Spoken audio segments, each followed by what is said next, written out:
कहीं हमले हो रहे हैं तो कहीं ट्रंप को झटका लग रहा है। एक तरफ अमेरिका कर रहा है मिसाइल टेस्ट तो दूसरी तरफ ट्रंप को ही झटका लगा है।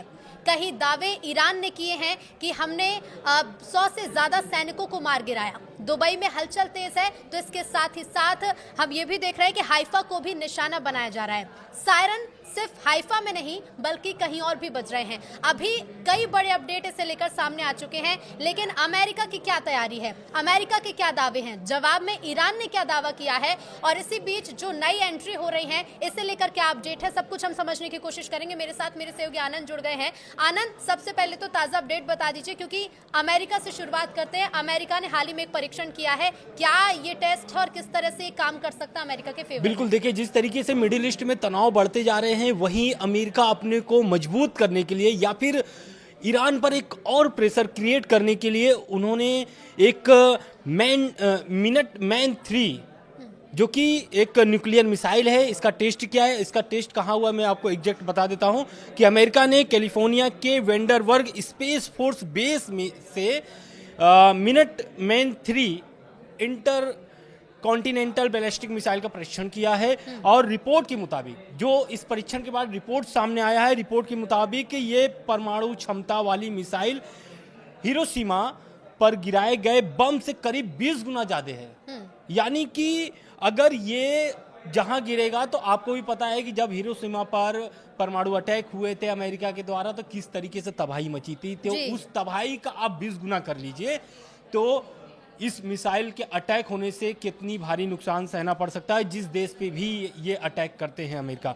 तो ये एक तो ये बात हो गई। दूसरा ये हो गया कि ये मिसाइल अमेरिका के न्यूक्लियर डिटरेशन प्रणाली का अहम हिस्सा, यानी कि ये जो हथियार है अमेरिका के लिए ये एक नई मतलब सूची में नया हथियार जो है कि ये शामिल हो गया है, क्योंकि ये प्रशिक्षण करने के बाद जिस तरीके का उसका परिणाम आया है और जिस समय आया है, क्योंकि ईरान, इजराइल, अमेरिका के युद्ध चल रहा है, लगातार तीनों देश आपस में भिड़ रहे हैं, बमबारी हो रही है, लेकिन इस बीच इस तरीके का प्रशिक्षण करना एक तरीके से और तनाव बढ़ाने वाली हम ये कह सकते हैं। आनंद, इसे अगर कहा जाए कि ये तनाव बढ़ाने की कोशिश तो है और दबाव बनाने की भी, लेकिन दुनिया में जब इस तरह के जैसे अमेरिका भी टेस्ट कर रहा है तो क्या दुनिया भर में अपनी ताकत को बढ़ाने की दिशा में दिखाने के लिए भी इसे माना जा सकता है? बिल्कुल, देखिए अमेरिका तो ताकतवर है ही और ये भी पता था ईरान को कि वो जंग ईरान नहीं जीत सकता है। हालांकि लड़ रहा है, वो अंतिम दम तक लड़ता रहेगा, अंतिम सांस तक लड़ता रहेगा,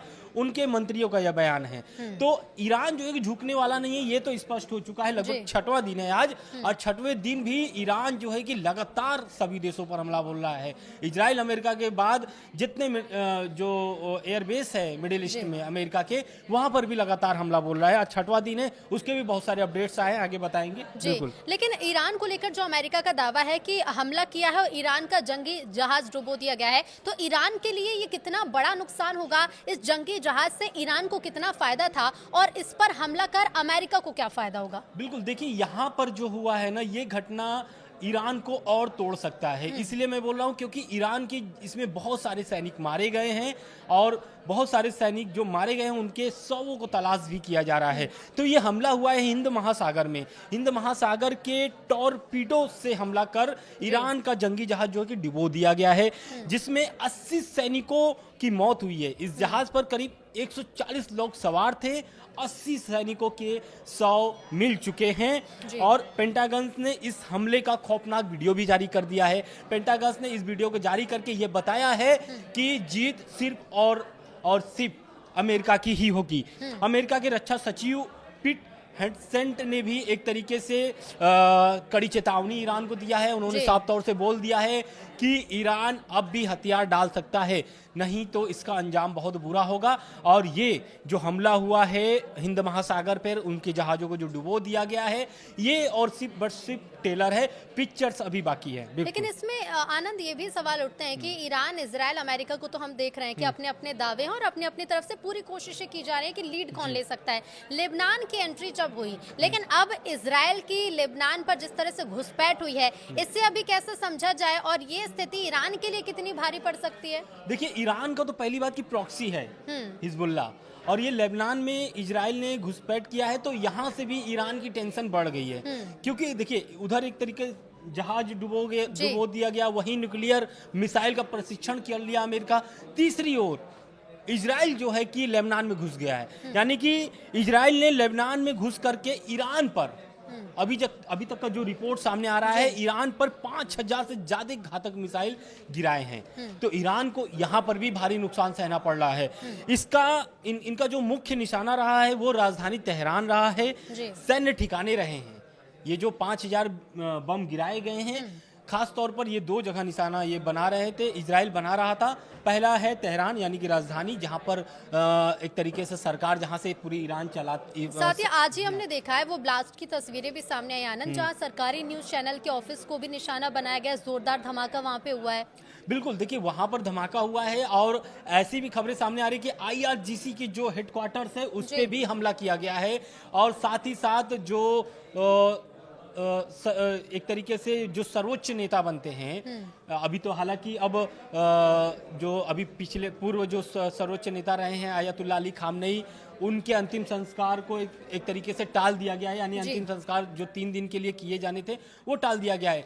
तो जो सर्वोच्च नेता का जो चयन भी करता है, वो जो संगठन जो टीम करता है, उस टीम जहां बैठती है उनके बिल्डिंग्स पर भी इजराइल ने हमले बोले हैं। तो इजराइल जो है कि लगातार सभी जगहों पर हमला बोल रहा है और ईरान को एक तरीके से सरेंडर करने को मजबूर कर रहा है, लेकिन ईरान लगातार जवाबी हमला कर रहा है सभी देशों पर। साथ ही साथ हिजबुल्लाह का बात कर लेते हैं, क्योंकि हिजबुल्लाह देखिए एक तरीके से ईरान का बहुत मिडिल ईस्ट में इस समय सबसे बड़ी ताकत हिजबुल्लाह उभर करके निकल के सामने आया है, क्योंकि इकलौता साथी भी आप कह सकते हैं। बिल्कुल इकलौता, क्योंकि अभी तक हूती और हमास के तरफ से कोई एक्टिविटी वैसी नहीं हुई खुलकर है। अभी भी कोई समर्थन ईरान के लिए देखने को नहीं मिल रहा है। बिल्कुल, लेकिन ये जो हिजबुल्लाह है ये खुलकर के समर्थन दिया है, लेकिन यहाँ पर भी इजरायली सैनिकों का घुसपैठ हो गया है। इजरायली सैनिक जो है कि लेबनान में गांवों में जाकर के जमीनी ऑपरेशन चला रहे हैं। संयुक्त राष्ट्र की शांति सेना ने इसकी पुष्टि की है कि जमीनी ऑपरेशन लेबनान में इजराइल की शुरू हो गई है। तो क्या ऐसे में आनंद अब हिजबुल्लाह आने वाले समय में अपने कदम पीछे कर सकता है? नहीं, कदम तो पीछे नहीं करेगा, क्योंकि उसने साफ बोल दिया है कि अब या तो मरेंगे या तो जिएंगे, करेंगे या मरेंगे वाली वैसा वाला उन्होंने कर दिया है। क्योंकि हिजबुल्लाह जो है कि आपको भी पता है कि जब ट्रम्प शासन में आ रहे थे उसके पहले ही इजराइल और हिजबुल्लाह का सीजफायर हुआ था। इस सीजफायर के बाद से हिजबुल्लाह एकदम शांत बैठा हुआ था, लेकिन उस समय इजराइल और हमास का युद्ध चल रहे थे। बाद में उनका भी सीजफायर होता है, लेकिन सबसे पहले जो सीजफायर हुआ था वो हिजबुल्लाह से ही हुआ था। और सबसे पहले जो शुरुआत हुआ है हमले का तो वो हिजबुल्लाह ने ही किया है। तो इसका ये मतलब निकलता है कि ईरान जो है, ईरान के लिए हमेशा हिजबुल्लाह खड़ा रहेगा। बिल्कुल। लेकिन अगर अमेरिका की हमने शुरुआत में बात की कि अमेरिका एक तरफ मिसाइल का टेस्ट कर रहा है, अपनी इस तरह से ताकत बढ़ाने की कोशिश, सैन्य ताकत को बढ़ाने की कोशिश भी ट्रम्प कर रहे हैं, लेकिन इसी बीच जो झटका मिला है, फिलहाल किसी भी तरह की सैन्य ताकत अमेरिका अभी बढ़ाने की स्थिति में नहीं आ पाया है। देखिए बिल्कुल आप सही कह रहे हैं, क्योंकि ये अमेरिका का जो सीनेट है, मतलब अमेरिकी जो संसद है, वहां से राष्ट्रपति डोनाल्ड ट्रंप को बड़ा झटका लगा है। बड़ा झटका इसलिए हम बोल सकते हैं क्योंकि वो ईरान के खिलाफ सैन्य कार्रवाई के अधिकार को सीमित को और बढ़ाना चाह रहे थे, यानी कि पावर्स पर प्रस्ताव लेकर के आए थे।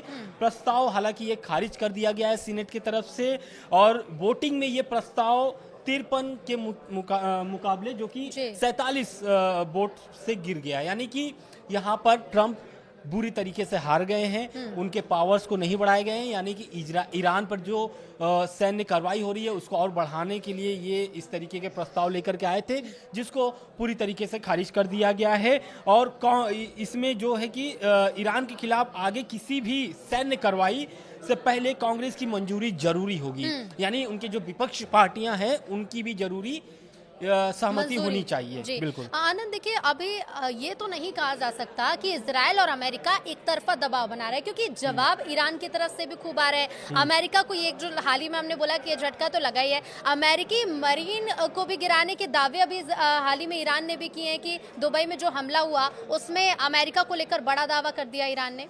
बिल्कुल, देखिए ईरान ने तो सबसे बड़ा दावा किया है अब तक भर में, क्योंकि दुबई में आपको भी पता है पहले दिन से, 6वां दिन है, पहले दिन से लगातार हमला कर रहा है ईरान।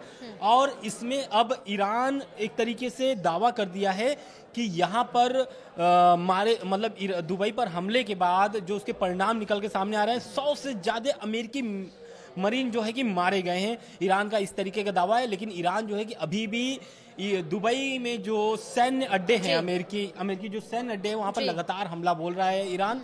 और एक तरीके से वो ठान लिया है कि मिडिल ईस्ट से अमेरिका को भगा कर रहेंगे, ऐसा ईरान का दावा है। बिल्कुल जी, इसके साथ ही ईरान का ये भी कहना है आनंद कि अगर जो लेबनान मिशन पर जिस तरह से हमले हो रहे हैं, इससे लेकर ईरान ने एक चेतावनी भी जारी की है कि दुनिया भर में जहां जहां इजरायली दूतावास बनाए गए हैं, तो वहां पर भी स्थिति बिगाड़ने की पूरी कोशिश होगी, वहां पर भी हमले होंगे। तो ये जो अभी हम देख रहे हैं कि जो मिडिल ईस्ट तक सिमटा हुआ ये जो पूरा विवाद है, ये जो तनाव है, ये अगर दूसरे दूतावासों में भी, इजरायली दूतावासों में हमले होंगे, तो ये सारा संकट और ये सारा तनाव कितना फैल सकता है? बिल्कुल, देखिए ये तो बहुत चिंता वाली विषय है। और ईरान ने एक तरीके से कड़ी चेतावनी इजराइल को दे दिया है, क्योंकि इजराइल जो है अब वहाँ पर यानी कि लेबनान में जमीनी ऑपरेशन शुरू कर दिया है। इसको लेकर के ये ईरान का एक तरीके से कड़ा चेतावनी है। उसने ईरान ने एक तरीके से चेतावनी दे करके इजराइल को सतर्क किया है कि आप जिस तरीके से जमीनी ऑपरेशन चला रहे हैं, इसका भुगतान आपके पूरी दुनिया के दूतावास को भुगतना पड़ेगा।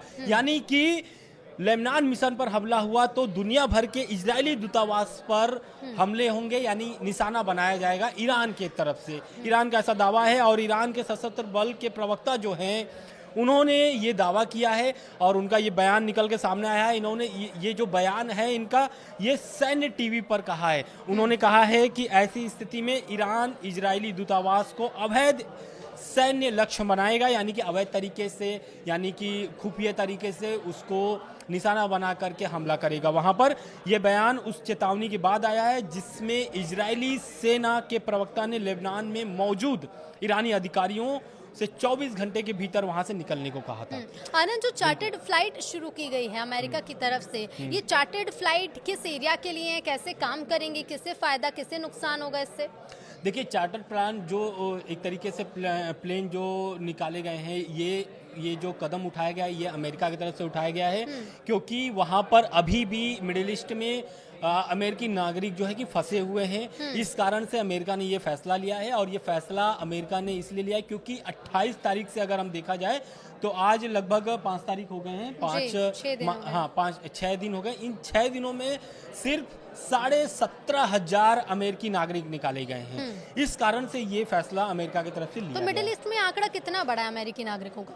देखिए, वो तो अभी इसका कोई स्पष्ट हो नहीं पाया है, लेकिन अमेरिका ने ये फैसला इसलिए लिया क्योंकि ट्रंप का बयान अगर हम कोट करें तो ट्रंप ने पहले दिन ही बोल दिया था, दूसरे दिन ही बोल दिया था कि ये जो जंग चल रही है या फिर ये जिस तरीके से माहौल अभी है, ये अभी खत्म होने वाले नहीं है, लगभग 4 हफ्ते लग जाएंगे। बिल्कुल। और ऐसे में हम हाइफा की भी बात कर रहे थे कि हाइफा को भी निशाना बनाया गया है, सायरन बज रहे हैं, तो यहाँ पर कितना ज्यादा खतरा है आनंद? बिल्कुल, देखिए जिस तरीके से लेबनान में हिजबुल्लाह का जिस तरीके से लेबनान में इजराइल का ऑपरेशन जमीनी ऑपरेशन चल रहा है, उसको लेकर के हिजबुल्लाह ने एक तरीके से बड़ा एक्शन दिखाया या फिर बड़ा एक्शन शुरू किया है, बड़ा ऑपरेशन शुरू किया है। ईरान का भी इस पर चेतावनी आ गया था, उनको बल मिल गया है हिजबुल्लाह को। तो हिजबुल्लाह ने एक तरीके से हाइफा और तेल अवीव पर निशाना बनाया है। उसके बाद तेल अवीव और हाइफा में युद्ध के सायरन बजने लगे हैं। इजरायली मीडिया के मुताबिक नादर कमांडर ने लेबनान सीमा और उत्तरी गोलान हाइटन से एक तरीके से वहां पर तुरंत जितने भी लोग वहां पर मौजूद हैं जो सुरक्षित जगह पर नहीं है, उनको तुरंत वहां पर सुरक्षित जगहों पर भेजने का एक तरीके से प्रयास हो रहा है इजराइल का। क्योंकि इजराइल जो है कि वहां पर जिस तरीके से ईरान पर हमला बोल रहा है, लेबनान पर हमला बोल रहा है, उसके बाद से इजराइल पर बहुत मतलब की बमबारी हुई है। और ईरान ने भी इसका दावा किया है कि लगातार वहां पर मिसाइलें दागी जा रही हैं। तो ये जो इजराइल पे सायरन बजना है, ये चिंता का विषय है, क्योंकि लगातार ईरान हमला बोल रहा है और दूसरी तरफ से लेबनान से भी अब हमला शुरू हो गया है। एक आखिरी सवाल आनंद, कि देखिए वैसे तो युद्ध किसी के फायदेमंद नहीं होते, देशों को आर्थिक रूप से हर तरह से कमजोर करते हैं, लेकिन ये जो जंग जितने दिन बढ़ती जाएगी तो ये जो देश जंग लड़ रहे हैं, जिस तरह तनाव की स्थिति में डूबे हुए हैं, ईरान को फायदा होगा या फिर इजराइल अमेरिका को, अगर ये दिन और ज्यादा आगे बढ़ते जाते हैं? देखिए, युद्ध में किसी का फायदा नहीं होता है, युद्ध में सभी को नुकसान होगा। क्योंकि ये आप भी जानती हैं कि युद्ध जहां होता है तो अब मान लीजिए उदाहरण के तौर पर कि ईरान जो है कि हमला कर रहा है ईरान पर, इजराइल पर और अमेरिका पर। अमेरिका यानी कि मिडिल ईस्ट में जितने उनके एयरबेस हैं वहां पर हमला बोल रहा है। तो इनके जवाबी कार्रवाई भी ईरान पर देखे जा रहे हैं।